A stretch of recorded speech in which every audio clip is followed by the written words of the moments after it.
I'm delighted to be nominated as a Goodwill Ambassador. I hope I'll be able to do something useful.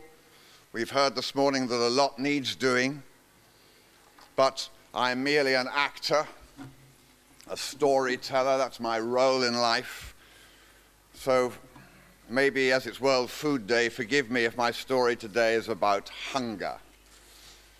I won't take too much of your time. We've heard nearly everything that I'm about to say already. In our world, billions of dollars are spent on aid and investment. Billions of words are spoken, written, promising change, and 1 billion people still go hungry every day. Now, as a citizen of the world, I find myself asking, why is this? Is it that we need more money? Or do we need to find more effective ways of spending what money we have? Or do we need an entirely new approach to preventing hunger worldwide? Now, we need to answer these questions urgently, because what we do know is the gap between those who have and those who have not is widening every year. We in this room in Rome today are more likely to suffer from the effects of food excess than shortage. So whilst 1 billion people starve in the poorer places of the world, we in the wealthier nations worry about epidemics of obesity. 2015, we imagine there will be 2.3 billion adults overweight and more than 700 million obese. Now, I'm told that our world produces enough food for everyone, so the problem isn't a lack of food, it's a lack of access to food by those who cannot afford it. On top of that, year after year, and somewhere in the world, another catastrophe unfolds, and wherever it happens, it is the poorest and the most vulnerable, those already without enough food, especially women and children, who suffer first and worst. Now, is this inevitable, maybe? Well, FAO doesn't think so. The anger expressed by so many in the 1 Billion Hungry Project was directed at what was called political complacency.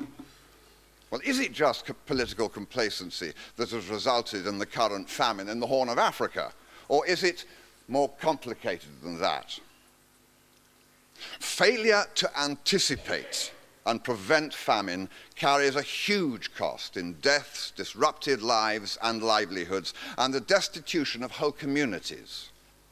This makes picking up the pieces after a disaster so much more difficult. Of course, there are many reasons why we do not respond to famines, just as there are with other emergencies.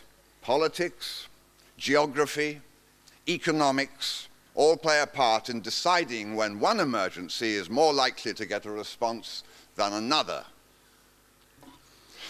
As individuals, we can be, and often are, compassionate, generous, fair-minded. But actions on a global scale are governed by economic and political preferences. For example, many of the pledges made at the international conferences are not honored.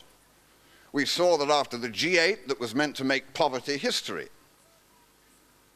We see it in the inadequate response of governments worldwide to the impending climate change crisis.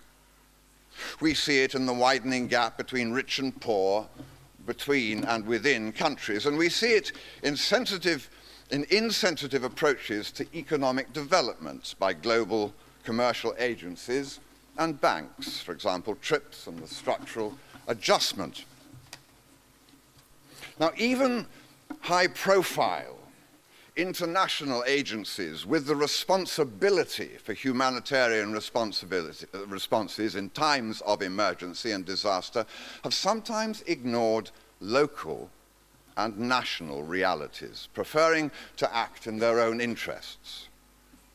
Inappropriate actions and poor coordination between international, national, and civil society agencies too often result in reduced impact and unimaginable suffering. We saw this in Somalia Ethiopia, Haiti, Kosovo, and, well, the list goes on.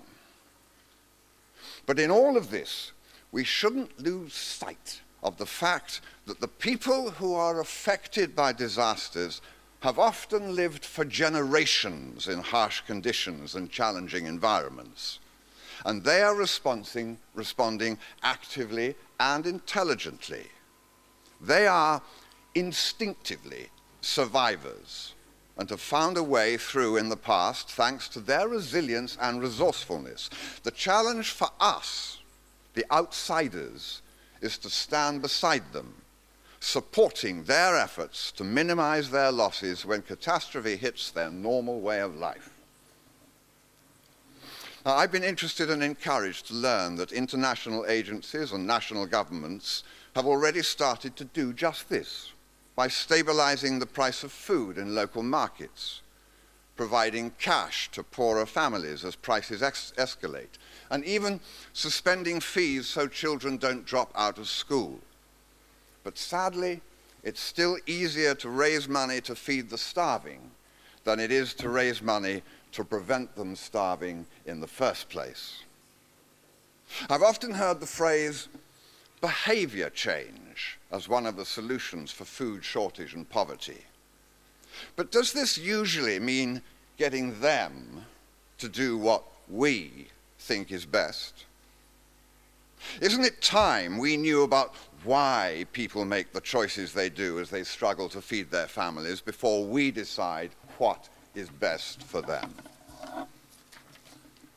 We do have a UN resolution, the responsibility to protect vulnerable populations against genocide, crimes against humanity, and ethnic cleansing.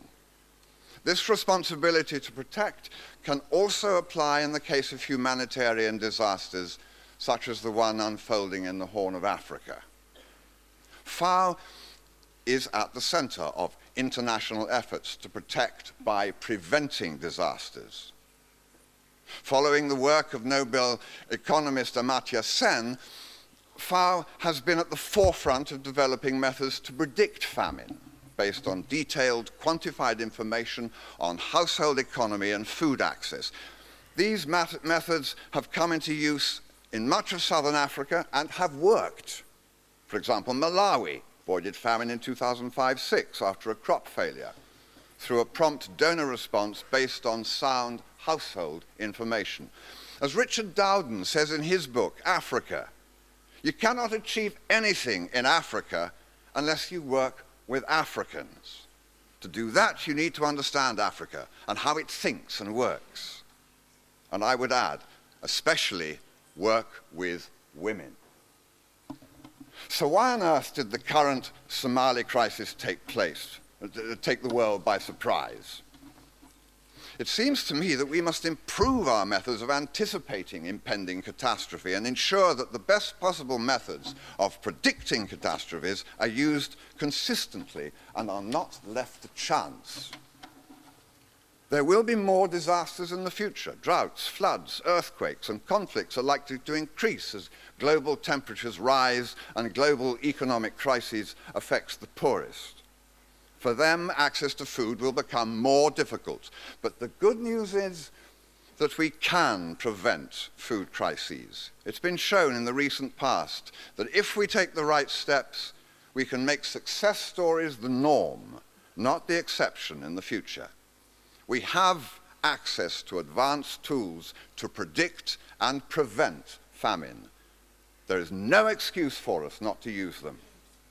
Now, this will call on all FAO's strengths and resources, coordination and diplomacy, and a sustained commitment to continually improve on the technologies and best practices that are available. It will also require imagination, reaching out to people of goodwill everywhere to create a real global consistency for change. I'm proud to be a small part of FAO, an organization which I believe has the passion and the energy to spearhead a new global movement to create a world free from hunger. Thank you for having me.